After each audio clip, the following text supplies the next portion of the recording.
Good evening. This is All India Radio. I am Anuja Kumar with the news at 9.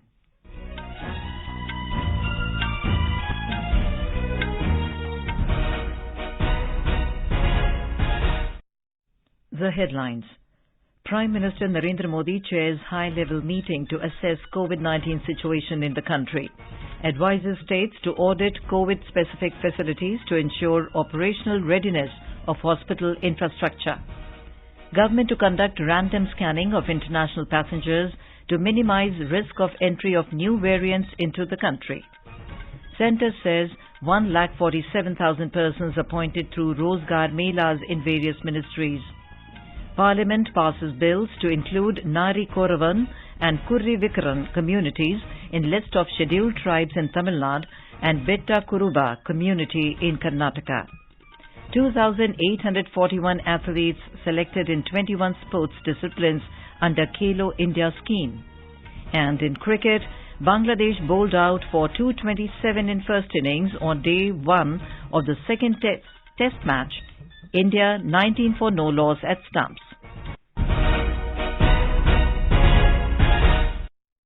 And now the news in detail. Prime Minister Narendra Modi today chaired a high-level meeting to assess the COVID-19 situation, the preparedness of health infrastructure and logistics, and the status of the vaccination campaign in the country.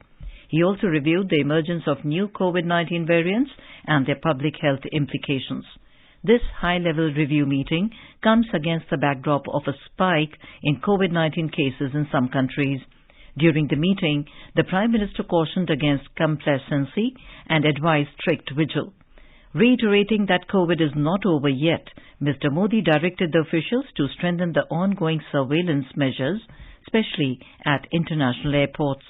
Prime Minister Modi also emphasized ensuring that the entire COVID infrastructure at all levels is maintained at a high level of preparedness in terms of equipment, processes, and human resources.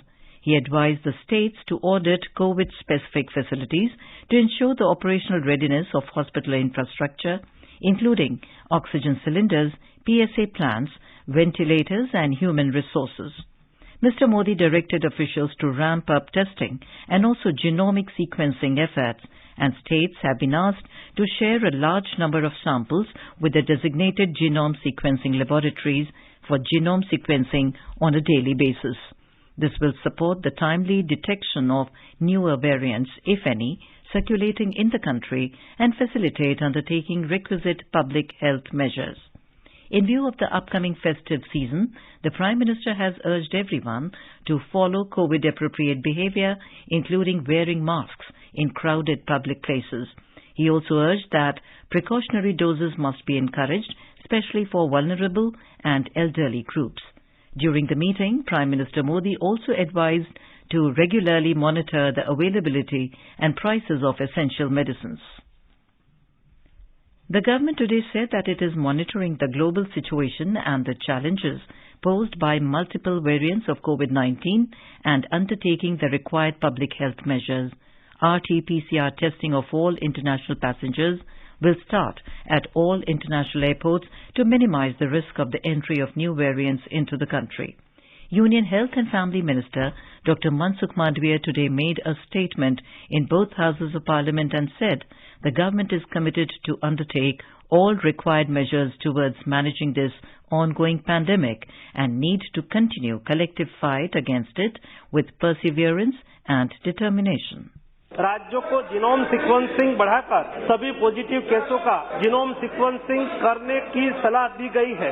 आने वाले त्योहार और नए साल को ध्यान में रखते हुए राज्यों को सतर्क रहकर लोगों का मास्क पहनना, हैंड सैनिटाइजर करना, रेस्पिरेटरी हाइजीन का ख्याल रखना और सामाजिक दूरी बनाए रखने की जागरूकता लानी चाहिए। The Centre has written to all states and union territories to create awareness about the prevention of cervical cancer and the importance of the HPV vaccine among girl students across the country. In a joint letter by the Union Education Secretary Sanjay Kumar and Union Health Secretary Rajesh Bhushan, it has been highlighted that globally cervical cancer is the fourth most common cancer in women. Cervical cancer is a preventable and curable disease as long as it is detected early and managed effectively. National Technical Advisory Group for Immunization has recommended the introduction of the HPV vaccine in the Universal Immunization Program with a one-time catch-up for 9 to 14-year-old adolescent girls, followed by routine introduction at 9 years. The Ministry of External Affairs has said that the Government of India is keeping an eye on the COVID-19 situation in China. In reply to a question, MEA spokesperson Narendra Modi in a statement said, India has always helped other countries as the pharmacy of the world. He added that so far, the ministry has not issued any specific advisory in this regard, but Indians who are living in other countries should follow the local health guidelines. China की जो स्थिति है वहाँ Covid पे हम उस पे नजर बनाए हुए हैं। हमने पहले भी कहा था कि हमारी उम्मीद ये है कि पूरी मानवता कोविड महामारी के सक्षम रूप से ऊपर कर निकले, और हमने हमेशा हमारी तरफ से फार्मेसी ऑफ द वर्ल्ड के रूप में हमने मदद की है दूसरे देशों को। In a reply to another query, Mr. Bagchi said that India has consistently supported the cause of female education in Afghanistan. India has consistently supported the cause of female education, women's education in Afghanistan. We have emphasized, and we've been emphasizing, the importance of the establishment of an inclusive and representative government that respects the rights of Afghans and ensures the equal rights of women and girls to participate in all aspects of Afghan society. With regard to the 8 Indians who have been detained in Qatar, Mr. Bagchi said that the Government of India remains seized of the matter and the Indian Embassy has also spoken to them and is actively pursuing the case. He said India will continue to extend all possible consular assistance. The 17th round of the India-China Corps Commander level meeting was held at the Chushul-Moldo border meeting point on the Chinese side on Tuesday. Reading out the joint press statement, External Affairs Ministry spokesperson Narendra Modi said in New Delhi that building on the progress made after the last meeting on the 17th of July this year, the two sides exchanged views on the resolution of the relevant issues along the line of actual control, or LAC, in the western sector in an open and constructive manner. Mr. Bagchi said that both sides had a frank and in-depth discussion, keeping in line with the guidance provided by the state leaders to work for the resolution of the remaining issues at the earliest. He added that it would help in the restoration of peace and tranquility along the LAC in the western sector and enable progress in bilateral relations. This is All India Radio giving you the news. For quick news updates round the clock, follow us on our Twitter handle at AIR News Alerts. Welcome back to All India Radio News. In the run-up to the G20 Leaders Summit scheduled to be held on the 9th and 10th of September 2023 in New Delhi, around 200 G20 meetings would be held across the country. In a written reply in Rajya Sabha, Minister of State for External Affairs V. Muralidharan said 30 different work streams comprising Sherpa track working groups, finance track work streams, ministerial meetings and engagement groups meetings will be held in various locations. He said early this month, Prime Minister Narendra Modi has already chaired a meeting with various political parties having representation in Parliament. The government today said that in Rozgar Melas events, about 1,47,000 appointees have been inducted in various departments and ministries.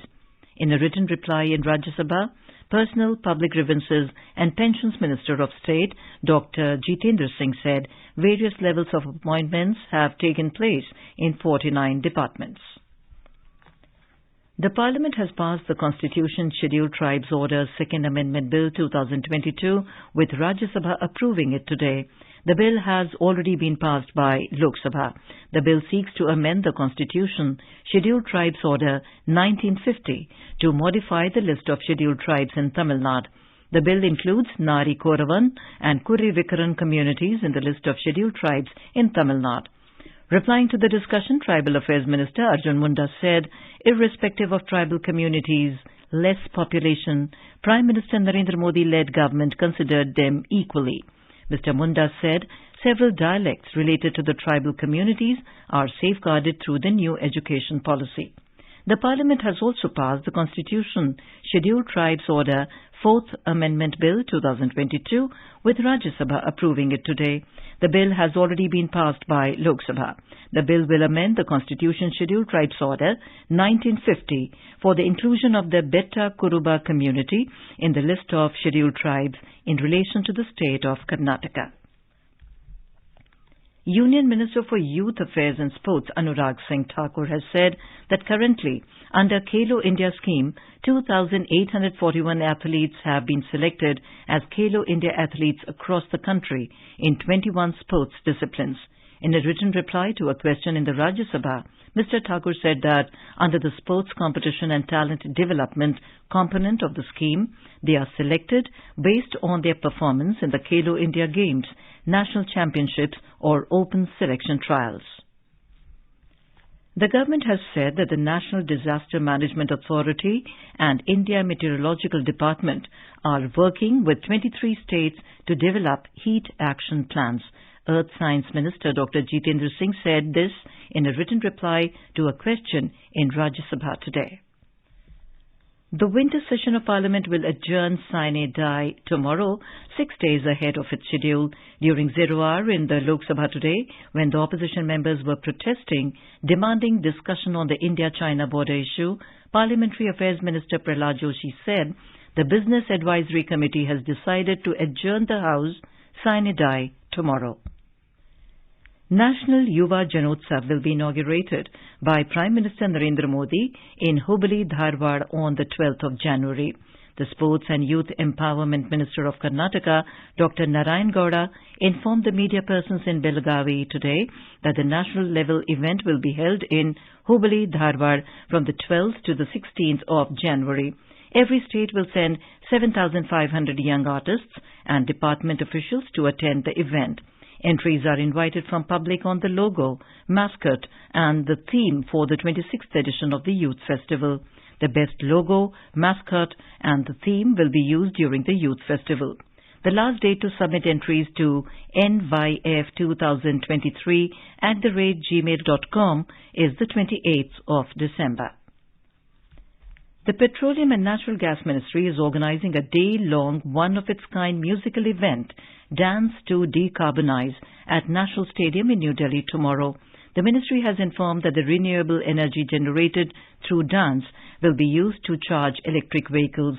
The event aims at showcasing India's target of achieving net zero emissions by 2070, weighing against the country's growing economy, rising energy requirements and the implementation of responsible energy sources over transformational energy systems for the future. Indian scientist Professor Tallapalli Pradeep, Indian Institute of Technology Madras, received WinFuture Special Prize on the 20th of December in Hanoi for innovation of a low-cost filtration system to remove arsenic and other heavy metals from groundwater. In cricket, on the opening day of the second and the final test match between India and Bangladesh at the Sher-e-Bangla National Stadium in Dhaka, the hosts were all out for 227 runs in 73.5 overs. At the stumps, guests were 19 for no wickets. At the stock markets, both the Sensex and the Nifty ended lower for the second straight day today, and the rupee strengthened slightly against the dollar. Now let's have a look at the weather forecast for tomorrow. National capital Delhi is likely to have dense fog. Mumbai is expected to have a clear sky. Kolkata will have fog or mist early morning. Chennai is expected to have a generally cloudy sky with light rain. And now, before we end the bulletin, the headlines once again. Prime Minister Narendra Modi chairs high-level meeting to assess COVID-19 situation in the country, advises states to audit COVID-specific facilities to ensure operational readiness of hospital infrastructure. Government to conduct random scanning of international passengers to minimize risk of entry of new variants into the country. Centre says 1,47,000 persons appointed through Rozgar Melas in various ministries. Parliament passes bills to include Narikoravan and Kurivikkaran communities in list of scheduled tribes in Tamil Nadu and Betta Kuruba community in Karnataka. 2,841 athletes selected in 21 sports disciplines under Khelo India Scheme, and in cricket, Bangladesh bowled out for 227 in first innings on day 1 of second test match. That is all in the news at 9. Good night.